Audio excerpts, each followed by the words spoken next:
पंतप्रधानांच्या जिथं जिथं सभा आणि रोड शो झाले त्या ठिकाणी महाविकास आघाडीच्या उमेदवाराला जनतेनं पसंती दिली। त्यामुळे पंतप्रधानांना धन्यवाद देतो असं म्हणत शरद पवारांनी पंतप्रधान नरेंद्र मोदींना कोचक टोला हाणलाय।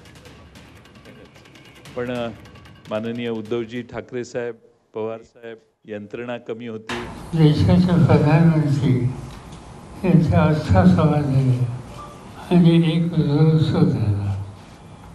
त्यांच्या या असा सवाल या ठिकाणी झाल्या आणि रोड ज्या ठिकाणी झाला त्या ठिकाणी आम्हा लोकांच्या उमेदवारांना जनतेने फारच मोठ्या प्रमाणात पाठिंबा दिला आणि म्हणून विधानसभेच्या निवडणुकीच्या काळामध्ये प्रधानमंत्र्यांच्या जेवढ्या जास्त जागा भेटी होती तेवढं आमचा स्पष्ट बहुमताच्या दृष्टीनं अनुकूल वातावरण होईल।